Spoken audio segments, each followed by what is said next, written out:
you are in a lead protected room because you are radioactive, and the doctors come in and they inject you the radioligand therapy. It lasts about 30 minutes. You don't feel anything. Seriously, I was thinking that maybe I will be hot or feel something in my vein or glowing or whatever, but nothing happened. Did you know that neuroendocrine tumors can be treated with radioactivity? How? Let's find out together today in this RLT-Channel episode dedicated to neuroendocrine tumors, in short, NET, a rare, complex, and often misunderstood type of cancer. They can behave very differently from other cancers, vary widely from one person to another, and usually require long-term treatment and follow-up. Every year, around 8 people in every 100,000 people are diagnosed with a neuroendocrine tumor. And today, radioligand therapy, in short RT, is bringing new hope, offering better care and maintaining a good quality of life. Now, let's explore together how this innovative approach is changing the journey of people living with NETs. Are you ready? Let's get started. And welcome everybody to this roundtable discussion. I'm Catherine Bouvier, and I have worked closely with people living with neuroendocrine cancers for many years, both as a specialist nurse and as a patient advocate. Today we're going to be talking about a group of cancers known as neuroendocrine cancers, with a focus on the neuroendocrine tumour group. We're going to look at what they are, who can be affected, how people live with them. This group of cancers has long been considered rare, but now they're being diagnosed more frequently as awareness and detection improve around the world. We'll also talk about a treatment called Radioligand Therapy, or RLT. It's actually often known to the neuroendocrine cancer world as PRRT, or peptide receptor radionuclide therapy. But if you've never heard of either of those, please don't worry. We're going to make it all clear and easy to understand. So let's start. Let's start with providing our audience with a clearer picture, really, about what exactly neuroendocrine cancers are. And if it's okay, if I could turn to you first, Professor Vandamme. Not a very simple question, but really it'd be wonderful if you could explain what neuroendocrine cancers are, but really showing the differentiation between neuroendocrine tumours and neuroendocrine carcinomas. Thank you for the question. I think it's a very important one, because when you think about neuroendocrine cancer, we think about a very different kind of cancer than many other cancers. And the reason for that is because they originate from the neuroendocrine cells in the body. And those neuroendocrine cells in the body are actually the regulators of many body functions. And therefore, because they are important, they are also spread through the body. So there are many neuroendocrine cells in the body, and that means that there are also many places where neuroendocrine cancer can appear. Mostly, however, we see those cancers appear in the lungs, in the small intestine, and the pancreas. So that's where we will mostly be focusing on today. And when we talk about neuroendocrine cancer, we see that it's actually divided in two large groups. One are the neuroendocrine tumors, and the second are the neuroendocrine carcinoma. And I would like to start with the neuroendocrine carcinoma, because neuroendocrine carcinomas are very aggressive tumors that unfortunately are impacting patients' life quite importantly.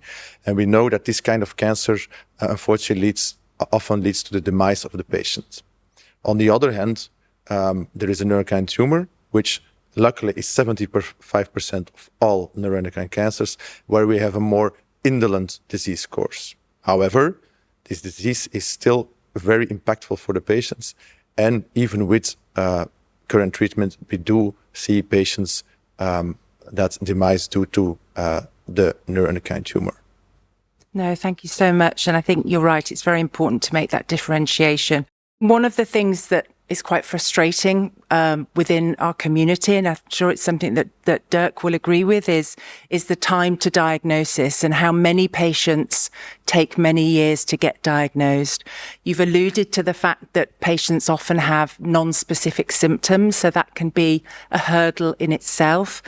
But why else do you think this is continuing to happen? I think we've improved slightly, but it's still a matter of years, not months or weeks.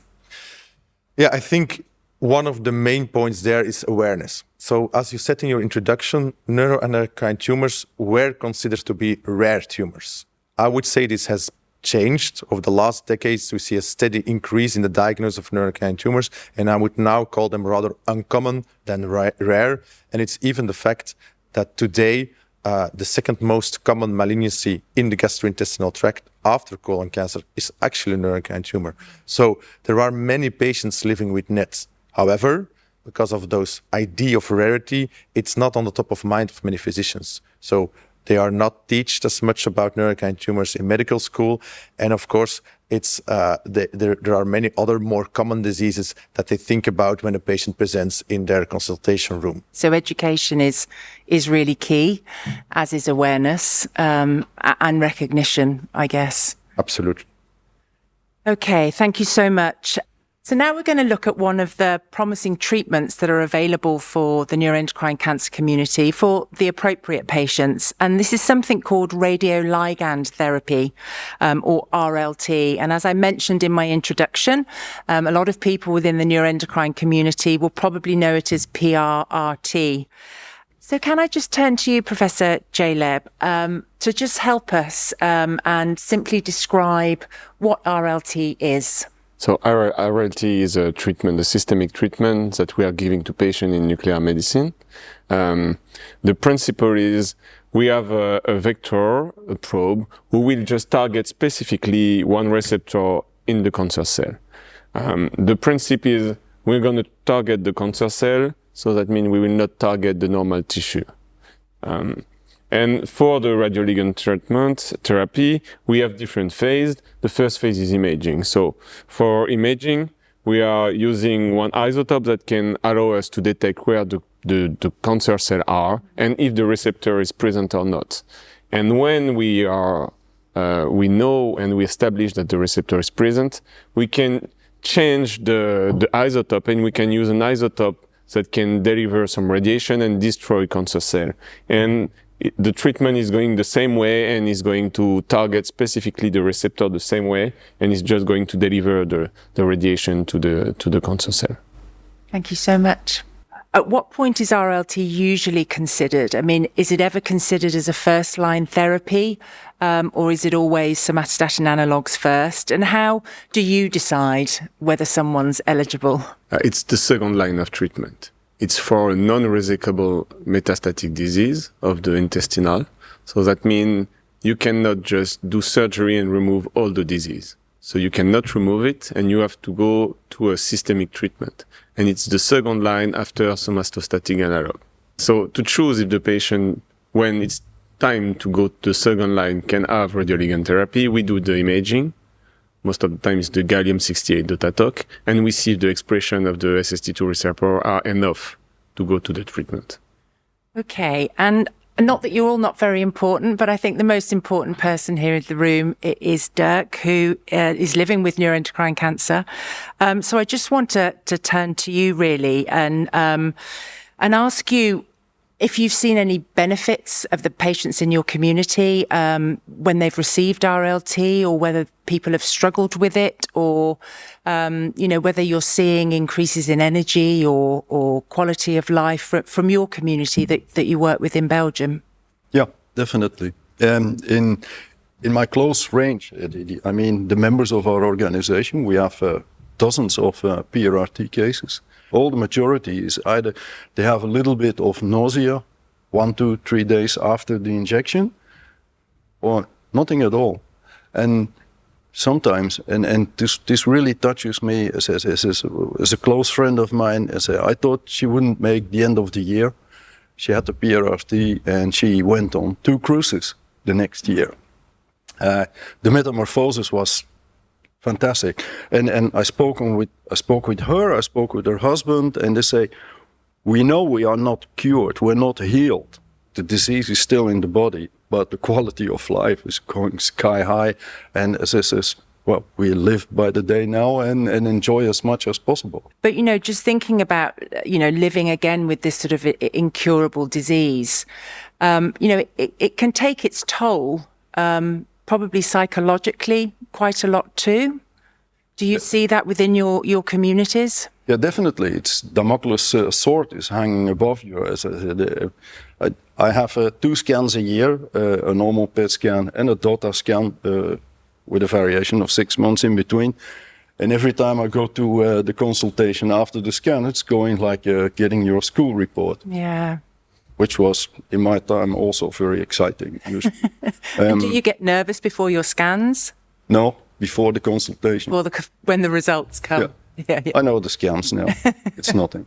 But the consultation is always, you have the take-in, they say, how are you doing this? And they say, cut it. They say, how is the test? I want to know this. And then we continue. Yeah, I'm nervous. It's 14 years long, every time. Every time. Yeah. Well, it takes its toll, doesn't it? So, One interesting part is within the last 15 years, the scan really changed. Before it was octreoscan, scan, and the exam lasts between 2 and 3 days, and now it's like 60 minutes. So it's completely changed the way we can assess if there is a sign of neuroendocrine tumor, for example. And it's much more accurate. And again, And more detail. Yes, exactly. I was declared cured after the octreotide. Yeah, and that was a misreport. No, I just didn't see it. The tumors were too small, and the DOTA scan, they can see the really small tumors. The So when you octreotide had one doesn't. after the other, I mean, that must have been quite a shock. I was lucky because I spoken to one of the nuclear specialists who was going to do the test, and he warned me. He said, if you declared clear after an octreotide scan, I say, don't get too shocked if the DOTA shows tumors, because they could have been already there from the beginning. So it's not new tumors, and new tumors is metastasis and is tumor growth, which is a lot more worrying than having the tumors sleeping in your body, right? Lara, not last but not least, obviously, but I'd love to just turn to you with your expertise, because we need to think about access challenges, don't we? And the fact that this treatment isn't available for everybody, and the diagnostic scans are certainly not available to everybody worldwide. So from your experience, what do you think are the main barriers to access for RLT? I mean, globally, I guess I'm speaking. And what do you think could help more patients benefit from it, regardless of where they live? Well, that's a very global question, because I think according to where you are, you're going to have to face different problems. In general, increasing awareness is definitely good anywhere. At the medical point of view and at the patient's point of view, at the general practitioner point of view, that will always help.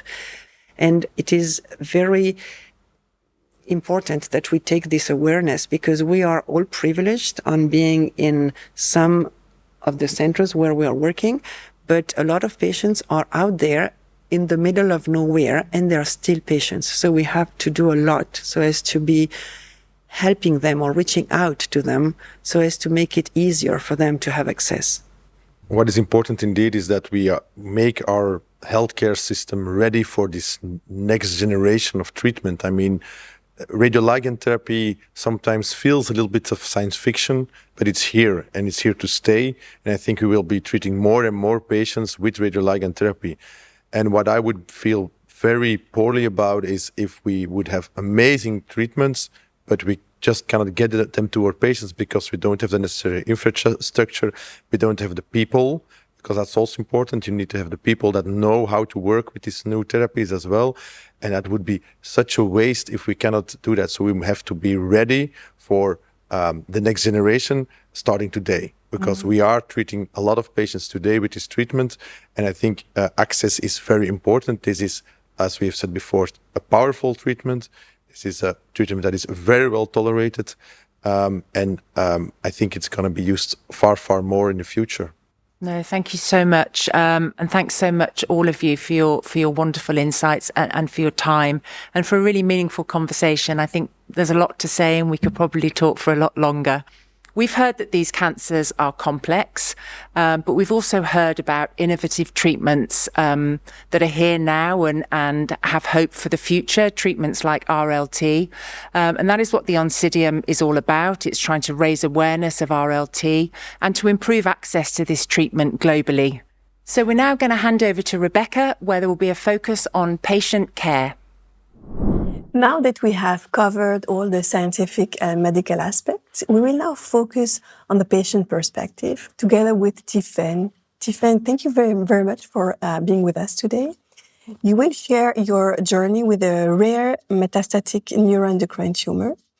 And I believe your testimonial is very important for those who are facing the same situation, right? Tiffen, could you please share with us when you were diagnosed with NET and what the first months were like?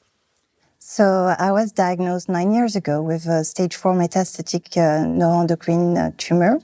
The discovery came unexpectedly because I had abdominal pain and I was sent to do a CT scan that revealed some masses both in my liver and my small intestine.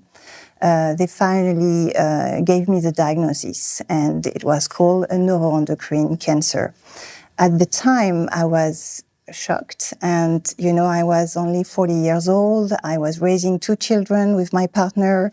I thought that I was going to die within the next 3 months, and I remember being completely lost. Could you please describe your treatment journey so far?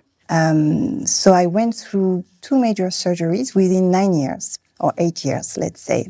And the disease does stop and go. It stops, it stabilizes, and then it goes back. And every time you have to change treatment, or you increase the dose of your treatments. And last year, during a routine exam, I had to change treatment again because, unfortunately, the disease progressed. And so my doctors, instead of offering me things like surgery or other things, they told me that I needed a more systemic approach because the disease progressed in different parts of my body. And so they offered me radioligand therapy. Could you please share with us how it went? So that was last year when I did some routine exam because I have to do some MRI and CT scan from time to time and blood test and so on. And unfortunately, after 8 years, my disease still progressed. So I had to do to change line. And thank God I was eligible because within all the patients, unfortunately, you have 20% of the patients that don't have those cancer receptors. So I was ticking the box and very well, apparently, because you have a grading. And I went to do this treatment back in January 2025. It's a series of 4 injections with 2 months apart. And the way it works is you get in at the hospital in the morning.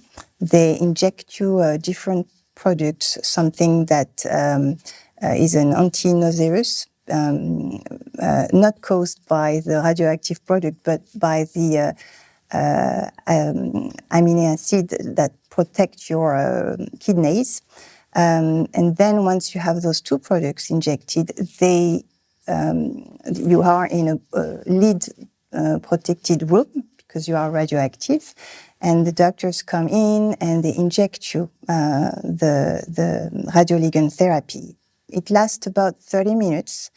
You don't feel anything. Seriously, I was thinking that maybe I will be hot or feel something in my vein or glowing or whatever, but nothing happened. It was like completely neutral. So now, Tiffen, you have received the whole treatment. Do you feel any side effects? So every time I did an injection, after a few days, let's say 3 or 4 days, I felt very tired, no energy at all. Maybe it's the aftershock, psychologically you are a bit lost because you expect so much and you don't really know what's going to happen. And when you see that there is nothing, you're more relaxed, so your body calms down and you feel very tired. Maybe it's the treatment as well, I don't know. Then you feel a bit nauseous. You lose a little bit of appetite. At least this is how I felt. And usually, for me, after 3 weeks, I lost a little bit of my hair. When I brushed them, I could see that they were falling down, but it grows back. And I have a lot, so it's okay. But yeah, that's the main side effects I got from these treatments. Thank you, Tiffen. So you received the whole treatment. You have barely side effects. Today, do you already have some results of the treatments? And what does your quality of life looks like today? They tell you that it should offer you stability for a long time. And this is what I'm hoping. So basically, I'll do my next exam in January and I'll have more view on how efficient the treatment has been. But I already have some clues. First, usually you have to do a series of imaging between the cure 2 and the cure 3. And those imaging that I've done back in April show stability, so no progression, which is already an indication. And the second thing is physically, I feel less tired. First, because I don't have bi-monthly injection that I used to have before the radioligand therapy. They reduced the number to once a month, and this treatment made me very, very tired. So I don't have this treatment anymore. I only have it once a month, which makes me more energetic. And the other thing is I used to have some pain around my liver because I know I have lesions around there. And I couldn't, for instance, sleep on my right anymore. But since I have this treatment, probably after the second injection, now I can lay down completely all over in my bed and there is no problem anymore. So for me, it's an indication that maybe the tumor has diminished in terms of size and we'll see in January. Mm-hmm. Thank you very much, Tiffen, for your openness. Of course, we wish you all the best for the rest of your journey. And what you have shared today with us will certainly guide those who are living the same situation. Thank you very much for that. In this chapter on the challenges of access to radioligand therapy, we turn to Professor Deroose, nuclear medicine physician at UZ Leuven in Belgium. He will share his perspective on the barriers patients face and what can help. Among his initiatives, he leads the RLT Academy, a program designed to accelerate adoption across Europe. Let's listen to him. So PRRT is a treatment of which the cornerstone is based on the use of radioactivity that will go through a specific radiopharmaceutical directly into the cancer cells. And because it's working with radioactivity, one might ask, is this not dangerous? Well, there we have a very clear answer. We know from follow-up that has been performed in patients that have been treated for decades long, and also from very well performed so-called prospective clinical trials where the data of the patient is followed from the start until the end, that this treatment is not dangerous. Patients do well, the disease is controlled better than with other treatments, quality of life is better than with other treatments, and symptoms are controlled better than with other treatments. The patients have in a very vast majority no side effects of lutetium-based PRRT radiopharmaceuticals.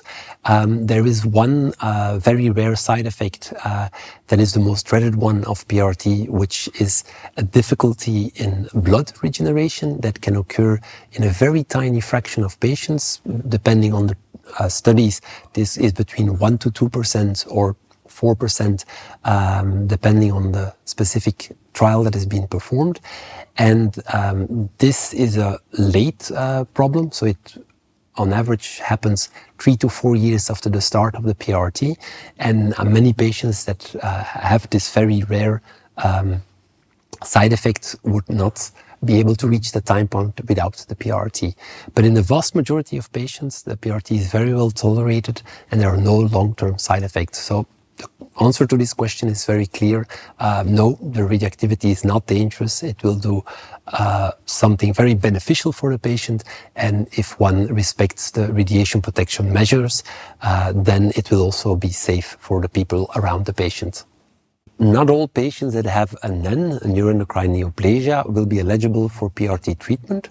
There are two different main types of tumors within the NEN family, the so-called neuroendocrine tumors, which are typically slower growing, less aggressive. They will divide on a slower pace than the other type, the so-called neuroendocrine carcinomas, which have cells that divide quite rapidly and that will grow fast.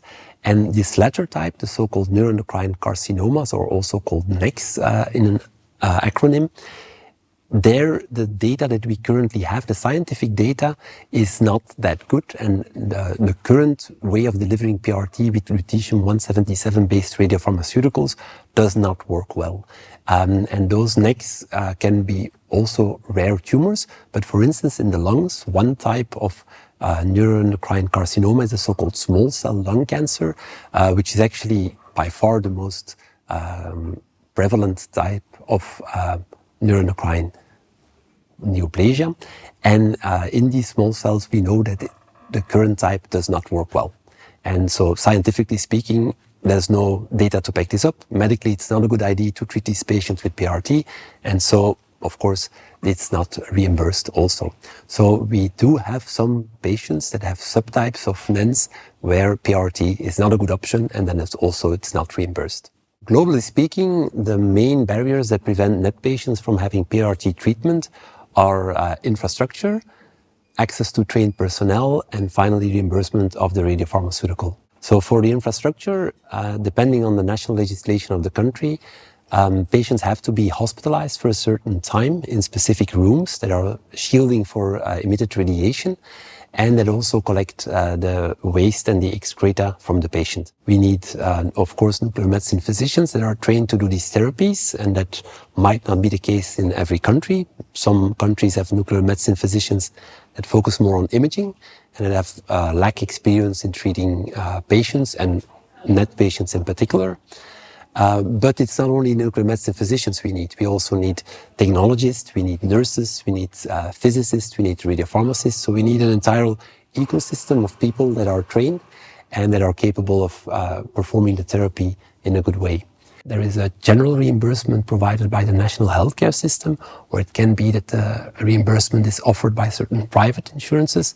This will be different from country to country, and some countries might have a very large type of reimbursement where many different scenarios of patients are covered, and in other countries it might be that some specific cancer types within the NET family will not be reimbursed. So that depends country by country.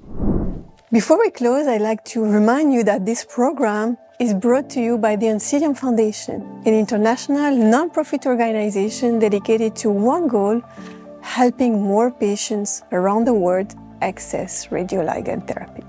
So if you or a loved one is looking for information or treatment, we can help. You can visit our website and explore educational content or where radioligand therapy is available near you.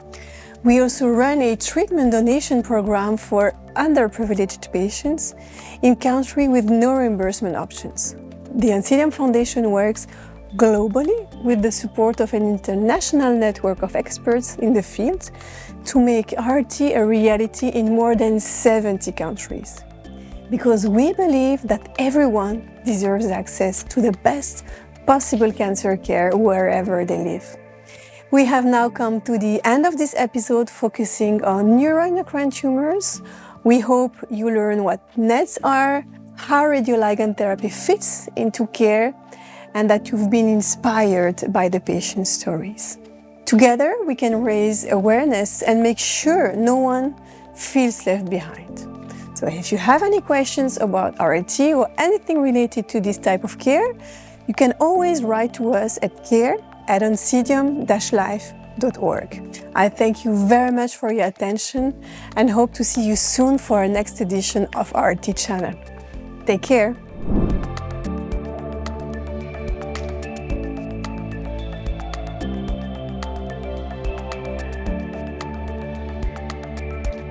you.